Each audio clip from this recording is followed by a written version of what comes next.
Happy Thanksgiving, y'all. I'm going to talk about some politics this morning. We're just going to watch some video about what the Democrats are doing. Trump has won, but they're not giving up. And let's see what Angela Rye's got to say. She's on the Young Turks. It's a political show with Cenk Uygur, and let's dive right into it.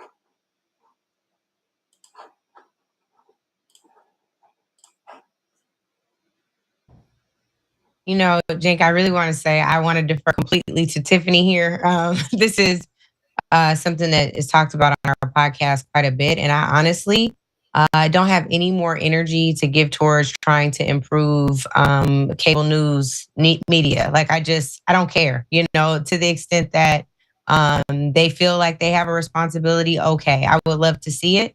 I don't know what they do differently because I don't expect anything different from cable news. I would hope that folks like all of us who at some point have been a part of pundits and strategists on air will continue to speak truth to power. And that's all I can really hope for. But it's really hard to have expectations of folks who have a bottom line. And their bottom line is met by ratings, and ratings determine what content they produce. And so I think that we have a very tall order before cable news expecting them to speak truth to power when that does oftentimes conflict with what their bottom line is. I defer the rest of this time to Tiff on this. Maybe she'll do the same for me on something else. All right, Tiffany, what do you think? I just want to point out that Angela was actually on MSNBC as well at a different time. But, this is something that it makes my blood boil. It's, a career that I've spent 24 years trying to build. And so it was heartbreaking for me to watch the media completely abdicate their responsibility to inform the American. This is the point. I really like that this lady is calling out Angela right to her face because she's part of the problem. And it's convenient now that the tides have turned and people are no longer watching mainstream media. She's trying to abdicate responsibility like they all do. Accountability is like kryptonite to these people. Electorate. I think a part of the challenge is, I always say, a lack of diversity in the newsroom.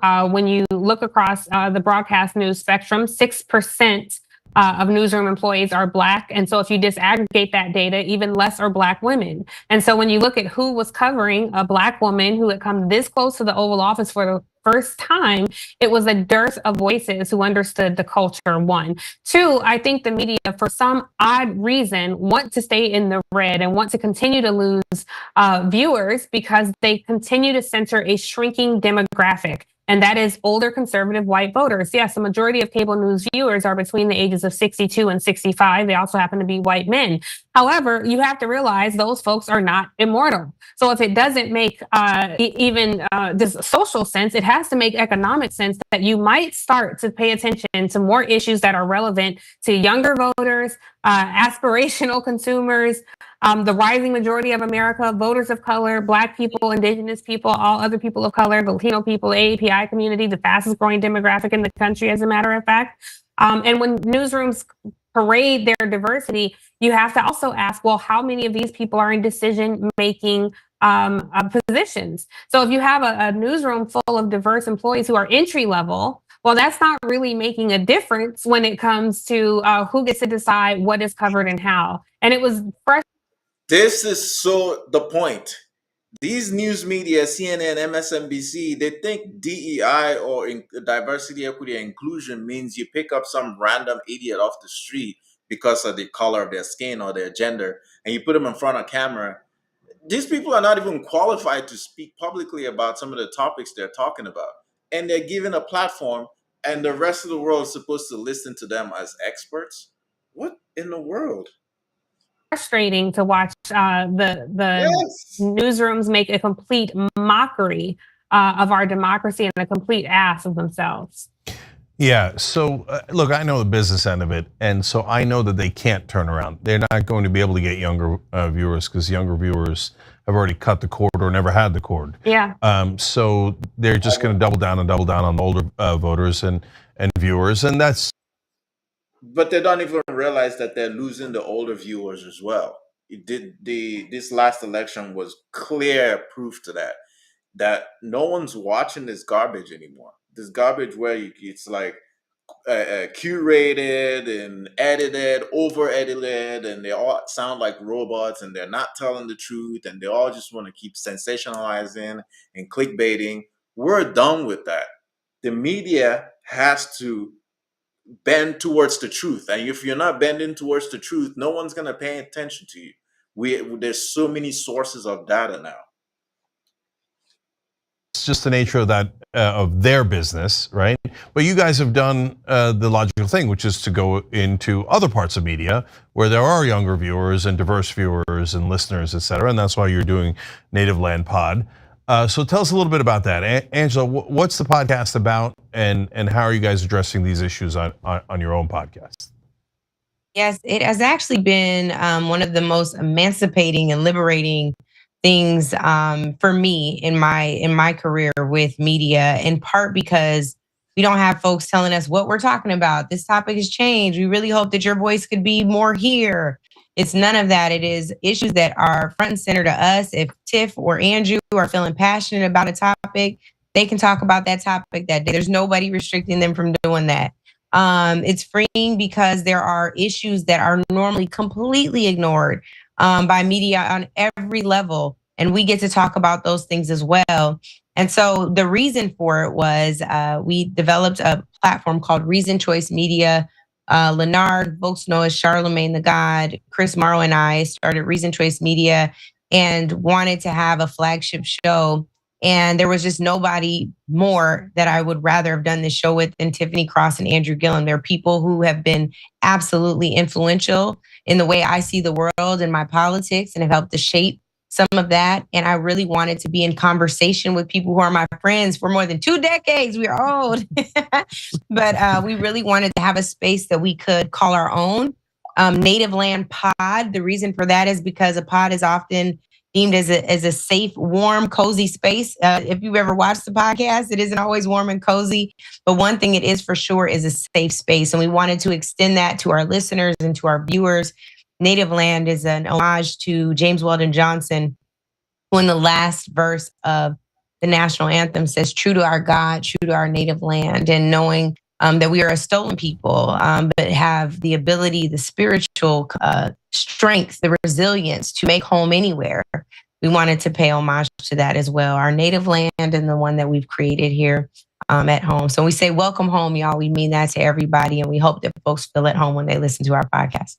Okay, I'm gonna ask you a question, Angela. Stay with you for a second, because it goes along with the media theme here. Because so Charlemagne, look, I love the brother. I think he does amazing work. I agree with him on so many things, and that's why we get along so well. And mainstream media has a love-hate relationship with him, right? So they love him, they put him all over TV oftentimes, but then they come at him for different things that he's done in his past, and you've defended him on some of those things. So I don't know. I feel like none of us are perfect, and is this idea that we all have to be perfect, otherwise we can't pass this mainstream media test? I don't know. You've got to stop calling them mainstream media. They're no longer the mainstream media. You can't be getting 100,000 views and be called mainstream media when there are podcasts and they're growing in number that do millions of views per episode. No one's falling for the lies anymore. Even Angela is she's veering off into her own thing, but at the same time, she's still playing the identity politics, and I'm not tuning in for that crap either. There's something about it that bothers me, and I like that you stuck up for him, etc. But I don't know if that gets back into old wounds or anything. But what's your take on this idea that everybody's past has to be immaculate, otherwise you can't go on media? Well, I think the most important thing that you mentioned is a word that I think Tiff and I and Andrew have talked about on the podcast quite a bit as well, and it's perfection, the standard of perfection. I've dealt with it in therapy. I'm not done. And I'll say that what is most important is that we are striving. And again, when I think about our people, we are a striving people. We are folks that are seeking to be perfected, seeking to be whole, seeking to be mature, seeking to grow. And hopefully we can be in relationship with folks that urge us to become our better selves, our highest selves. And again, I think that is what's most important. I don't know what, again, I don't even feel comfortable answering what mainstream media is seeking, because who knows? But what I can say is what's most important to me in friendships, in relationships, in my family, are being next to folks who are trying to become the best version of themselves. And to me, that is perfection. Nothing else works. I've been struggling with perfection all my life, Shane. So I'm not trying to figure that out now. And do not profess to be perfect by any stretch of the imagination. So I'll defer to Tiff on the rest of this. Okay. All right. So, Tiffany, you also wrote a book called Say It Louder, Black Voters, White Narratives, and Saving Our Democracy. So, and we'll put a link to the podcast and the book down below in the description box. So, talk to me about what you think went wrong in this election that got Trump elected. Well, I would kick it back to the media. I think there are going to be a lot of people for a long time who are contestants on Let's Play the Blame Game. And I'm certainly not, absent that. I have a lot of thoughts on what went wrong. But the thing I know best, more than I know campaigns and more than I know policy, is the way newsrooms function. And I think I saw the news media struggle to put one of the most accomplished candidates we've ever had, one for president of the United States, on equal footing with a half-witted, slow-witted person who was completely politically and socially inept, whose first job in government was as president of the United States. And that is just the facts.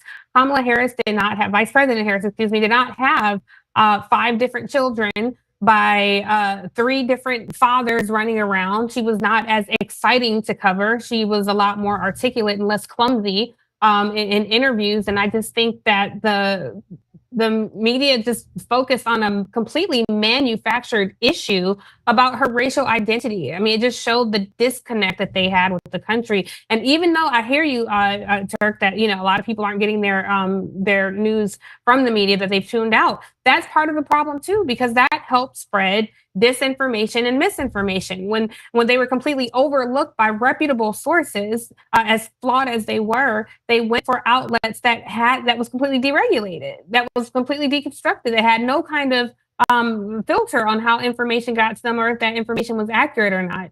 So I take it back to the Fifth Estate. I think had the news media been more honest and been more accurate in actually informing voters, instead of flooding the airwaves with opinion panels from people who are not experts on a lot of the subject matters they were speaking on, I think it would have made a huge difference in voters and how informed they were when they went to the ballot box.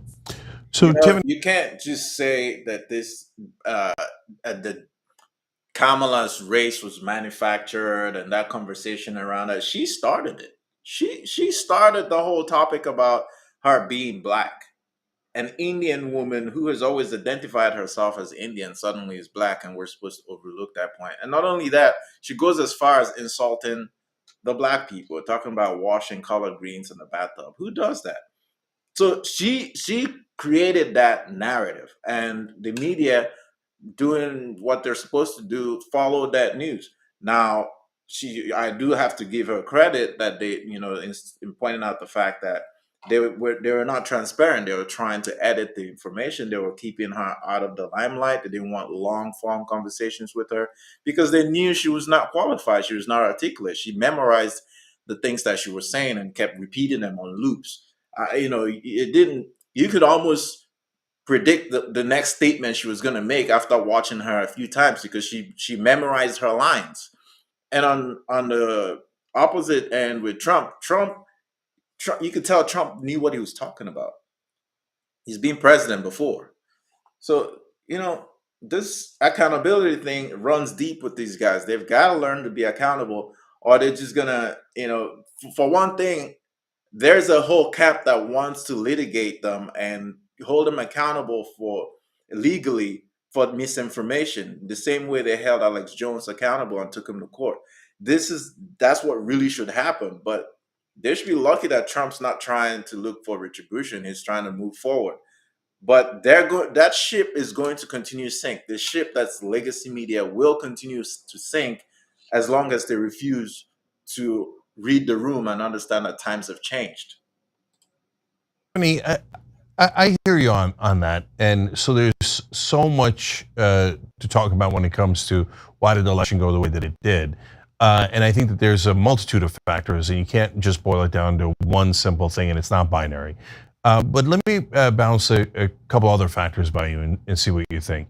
So my sense of it is that the Democratic Party has gotten what I call two establishment.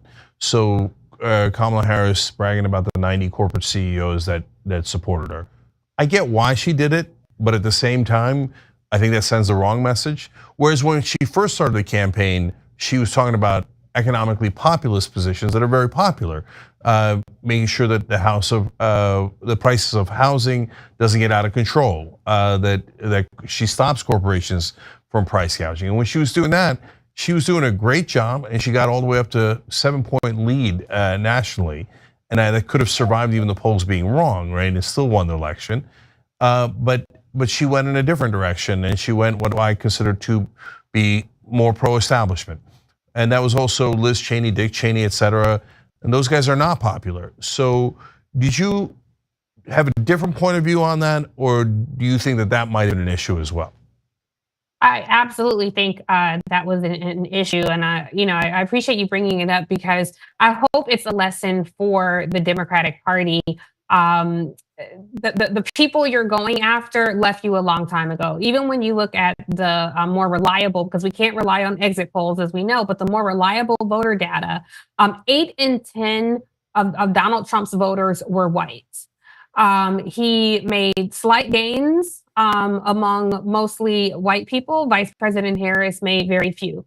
The white voting electorate looked pretty much the same exact way it did in 2020.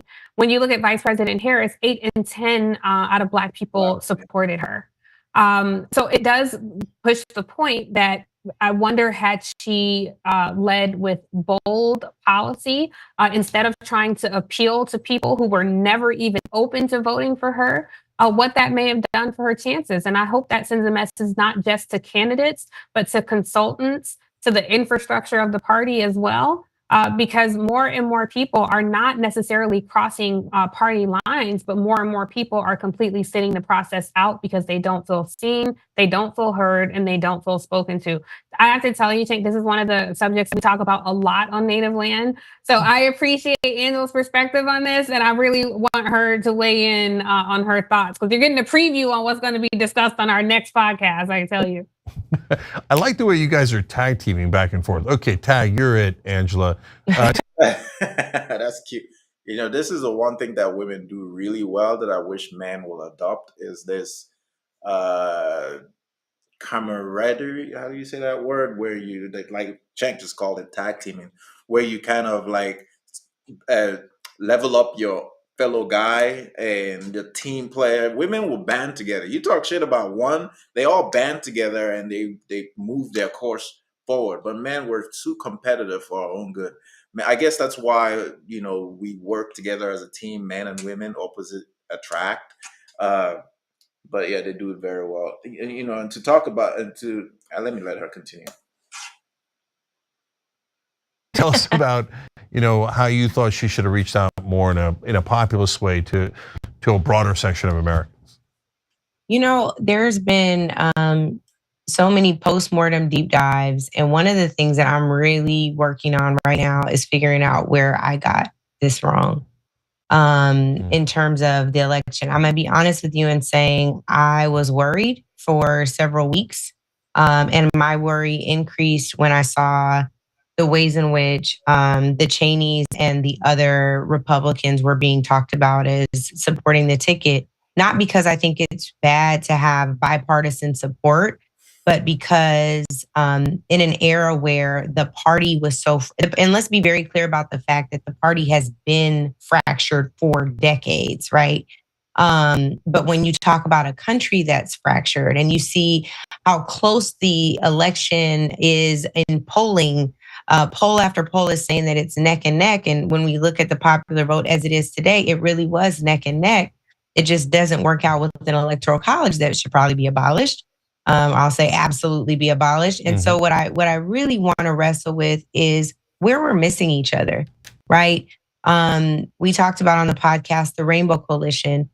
Where has the Rainbow Coalition decided that it was safer to go it alone rather than going together? And even if that means not going it alone, like, oh, I'm going to go and vote for Donald Trump, but go it alone, like, oh, I think I'm better off if I just stay at home and figure out how I'm going to pay my own bills. I don't think Kamala Harris, despite trying to grow the big tent within the party, I don't think that she ever left affordable housing. I don't think she ever left price gouging. I don't think she ever left talking to union folks and women about their rights and Black folks about what's needed, even developing an agenda centering around Black men or making access to capital a focal point of her campaign. I don't think that she ever left that. I just think that in that final stretch, they decided that it was safer to go after Republicans who were never coming than to go and get the folks who may agree with her, but just don't feel energized to go out. And I want to understand why. I think there's a lot of soul searching to be done on a micro individual level and a macro level, because there's a lot that we don't get sticking within our own group chats and our own echo chambers on social media and the folks who like our post or will repost it. What happens when we go beyond those walls? And I think that's really where we need to do the work. And that's what I'm most interested in, frankly, at this time. In part because I'm fascinated about why we don't have it right yet. Right. Angela, let me stay with that and with you on that. So these mythical Republicans in the suburbs that they're going to get, right?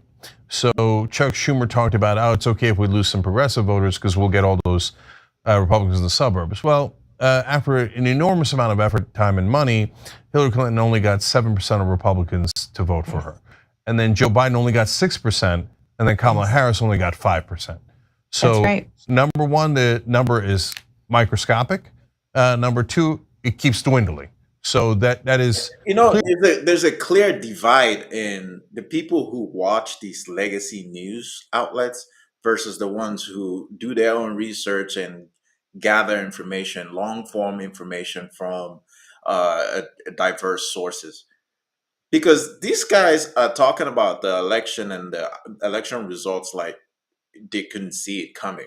But if you were on X, you would have seen this coming from months ago. I want to say maybe like October or September, like early October. You saw the steam that Trump was already building. You saw like the fact that people were starting to realize that, wait, I don't want to have conversations about abortion and gender and LGBTQ and all this other stuff when we're facing World War III, when we're facing like a high inflation, high interest rates, like people are suffering.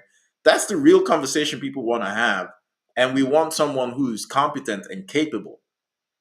But these guys, I just don't understand what they're talking about.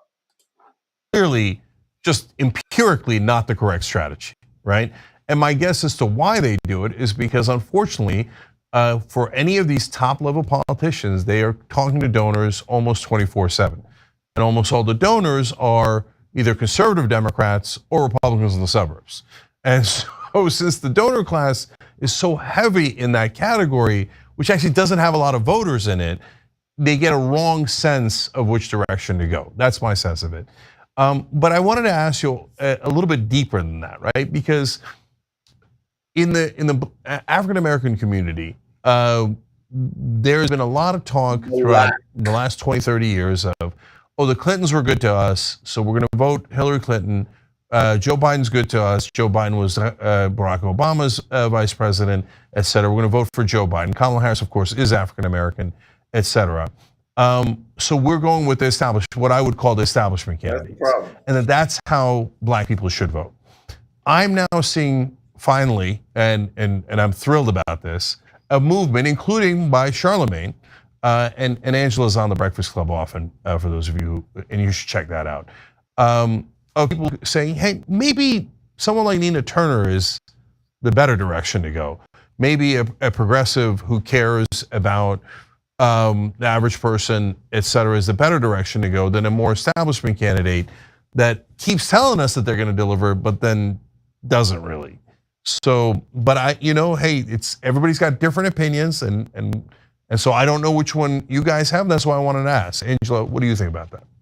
Well, you said you guys, so again, I'm gonna make sure that it's clear. We don't even always agree on the podcast. Yeah, so I want to hear what Tiffany says about this too. She's gonna surprise me, I'm sure. And I don't want to correct you, but I just want to add to what you said. The donor class is one thing, but the consultant class is another. And both of those, that double-headed monster really needs to be not only examined, but destroyed in a lot of ways. And I think that it's not just that the donors think that they should be more moderate and or Republican. I also think that in a lot of ways, donors need to remember that their role is to fund campaigns so long as money is in politics. It's not to be strategists. It's not to be strategists. So while you should have an opinion, it doesn't necessarily mean that you have the experience in building a ground game. It doesn't mean that you understand polling or mail or canvassing or even text or phone banking. It doesn't mean that you know how to build a coalition. It means that whatever career path you chose, where you ended up being successful and wanting to provide your resources to campaign politics, that's what you've done. And so that's your lane. And now who are the team members who we need to rely upon to ensure the rest of the campaign is successful? So the other part of this is the white consultant class. There are a number of people in the white consultant class who have failed up. If you ran somebody's campaign in the ground, spent all the money, didn't get no return on investment whatsoever, why are you at the top of another campaign? That's a question that we need to be asking. Now, in terms of the type of candidate who should be running, I think the people still must decide the candidate who should be running. I do want to defend Kamala Harris a little bit. This is someone who has become a big sister to me. She is family. She is a friend. And I don't think that she's always been deemed an establishment candidate. I want to make sure that we're clear about the fact that we fought for Kamala Harris to get on the ticket in 2020. I want to be very clear about that. That wasn't something that was handed to her because she was a part of the establishment class. They were mad that Kamala Harris was running in the primary in 2020.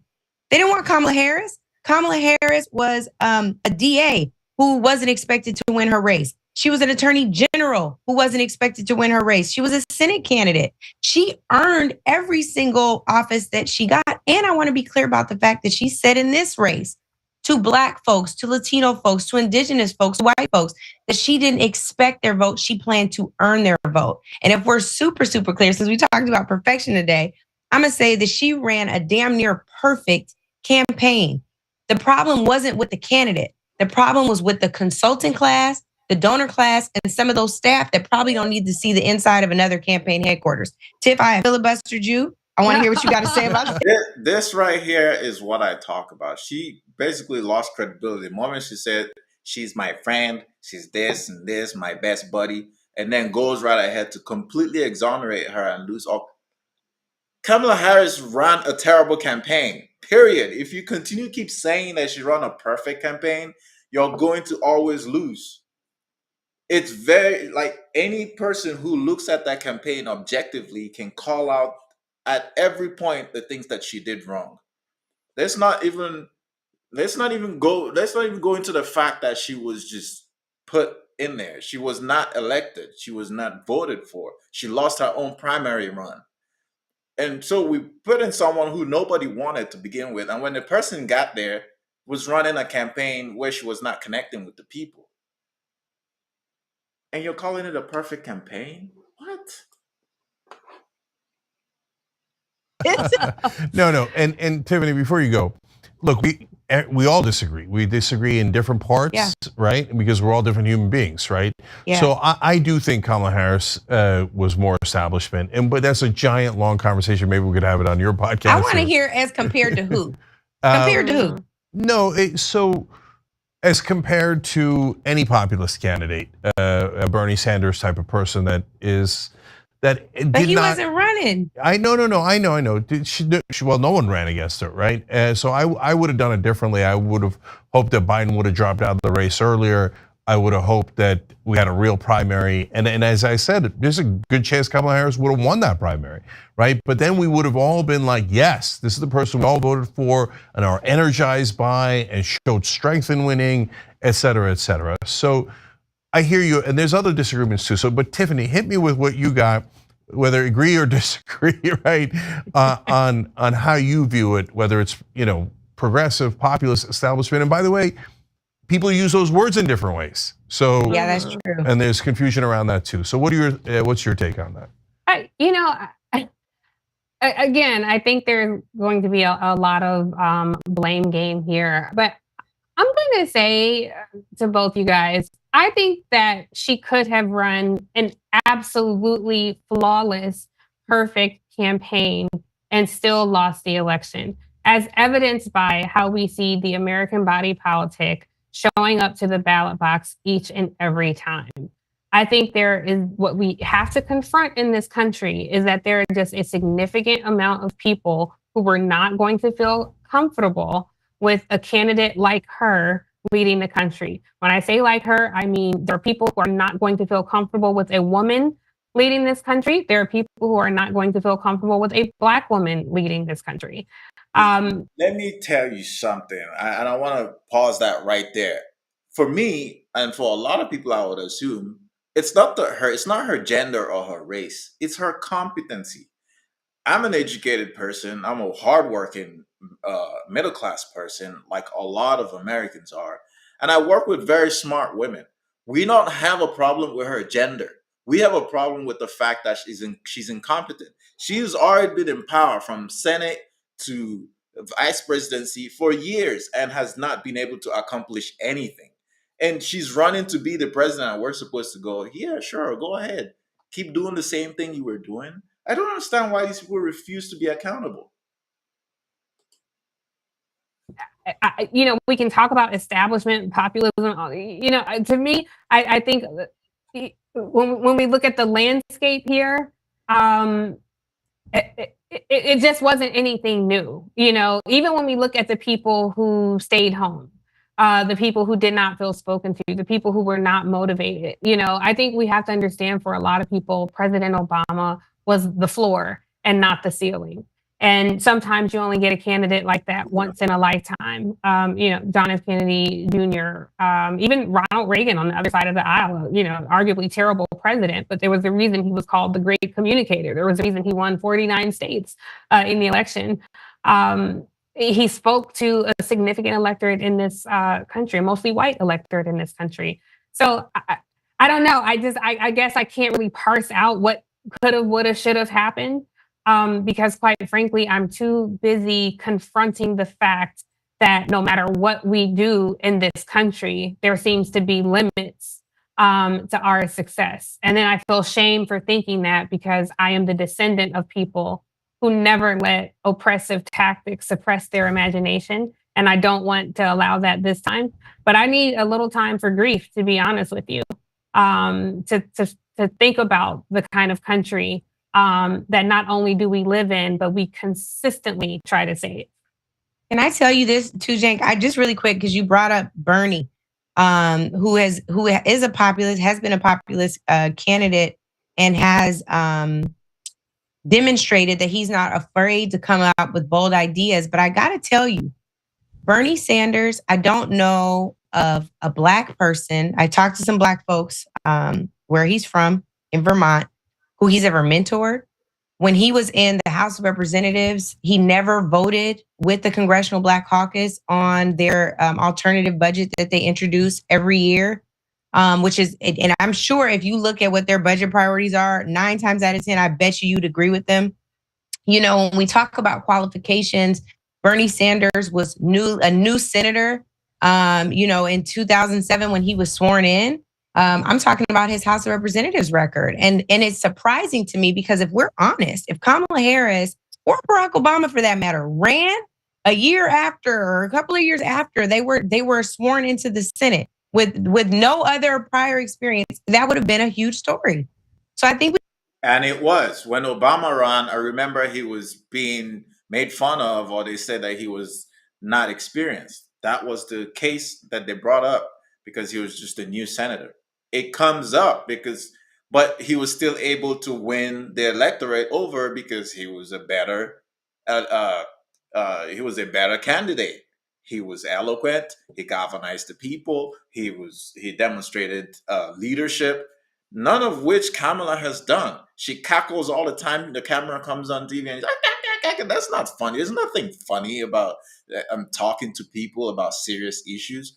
And then she's like can't remember her lines. She's repeating things over and over and just incoherent, word salad.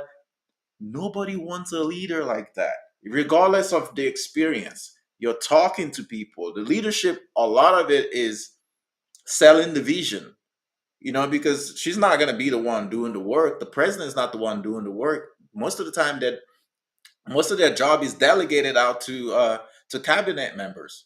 So, but you have to be able to sell the vision. Trump does an amazing job at that. Kamala does not sell. She can't sell her ideas. It's that simple. We got to really talk about that and examine some of that. And I love progressives. I consider myself a progressive. What I don't love are liberals because I've seen a lot of them. I'm from Seattle, Washington. I've seen a lot of them be real racist. So when I tell you we got some reconstruction work to do, we really do, because racism is pervasive and it exists on a bipartisan and a nonpartisan level. And so just because you're saying something that sounds good doesn't mean that you have mastered dismantling racism or racist ideology within your campaign structure, or within your office, or within your politics in your state. And that's something I think we got to deal with as well. Yeah. And we don't have the benefit. Yeah, this is also, this liberal versus progressive divide. I understand. I somewhere around maybe 2016, 2017, I think is after Trump was elected the first time, there was this sudden rise in extreme progressiveness and liberalism, people talking about very extreme ideas that made me start questioning what I'm doing voting for Democrats. Because for a long time, I considered myself as a liberal person or someone who wanted progressive ideas or wanted to see progressive ideas become law of the land. But when you listen to some of these extreme people, no, I don't want any of that. A lot of us, most of the country, want a compromise. We are moderates. We're in the middle, because for a country this large with over 300 million people, we're not all going to have our way. We have to meet in the middle. These electorates have to understand that. Kamala came out here and she wasn't talking about trying to be in the middle. She was pandering to whores and people who were for abortion, and people who wanted, and men who thought of themselves as women, and all these nonsense. Like, you can't do that in a country this big. There are conservative people in this country who believe in traditional values, and until you understand that, no one's going to vote for you. It's that simple. Of putting class before race. Yeah, no, it's both. Right. Yeah. Okay, normally I love ending on agreement, but we're going to end on disagreement. So here's why, guys. Look, but at least it's civil. Look, yeah, 100%. Yeah, and I hope it's at least optimistic. So look, so I come from a Muslim background, right? I'm atheist now, but my family's Muslim. I grew up Muslim, and so you could say that I don't have the privilege of being able to put class above of that, because we're among the most endangered, and Donald Trump and some of his goons have said that they would, especially if we criticize Israel, which I certainly do, they would arrest, denaturalize, and I'm a naturalized citizen, right, and deport. So I'm at the very, very front of the line, along with our trans brothers and sisters. Okay, at the same time, what I'm saying is class is the way to win elections, because it brings more people into the tent. So. That's right. So if I would never tell Kamala Harris or a Democrat, hey, emphasize Muslim issues. No, I want you to protect us, and I don't want you to avoid it, and I want you to fight for our rights, okay? But let's put class first, because it's broader, and it helps to win more. So, and Tiffany, I hear you on all the frustrations. We were going to do a story on the Young Turks today. We did, about the Teamsters, and a part we didn't get to was, Unfortunately, a lot of folks voted for Donald Trump, yes, based on some of the things that you guys are talking about, right? And when you ask them, they've got real economic issues that they care about, but some of them said, look, I'm not going to vote for a woman, right? And that was a common thing that came up, unfortunately. The African-American issue came up less, but women issue came up more in that context, right? But at the same time, she was winning. She was up 7 points, and she had erased an 8-point deficit that Biden had. That was a gigantic, miraculous, awesome 15-point swing that she had done when she was focusing on economic issues, right? And that were populist and more appealed to just the great swath of Americans who are so frustrated with the price of groceries and housing, et cetera. And so, and I know, look, Barack. All right, look, I think that the point is very clear. The electorates have given the people have given Trump a mandate to change everything. Supreme Court is stacked in the favor of Trump, 63, I believe. The Congress is stacked in his favor. The executive branch is also, like, this is now. Now is the time to change this country's trajectory. It's now or never. The next time, I don't think we've had this opportunity in a very long time. And this is not an opportunity for oppression or to marginalize any group of any uh, voting bloc, but it's an opportunity to clean off a lot of these regulatory uh, shackles that's kept this country in the 19th century for a long time. We've got to move forward. China and all our competitors, they're not waiting. We have to be able to move forward when it comes to tech, when it comes to finance, the economy, politics, and culture, all of it. And we need someone who is a business owner who understands how to bring smart minds together and move the country forward. Is he going to get it right completely? No, but I think given the options that we had, Trump and Kamala, I think that we selected the right person between those two. If we had a different selection, I would choose somebody else. I think Trump was older and we need a younger mind. I like Vivek. I wanted Vivek to win, but he didn't make it that far. But we have Trump, and now I think that we have to gather around him and let's move this country forward. I pay too much taxes in this country, and they're using it to fight wars and do things that we don't. The voting bloc did not vote for. So it's time for things to change, and I'm excited for once to see where things go. All right, that's all I want to do.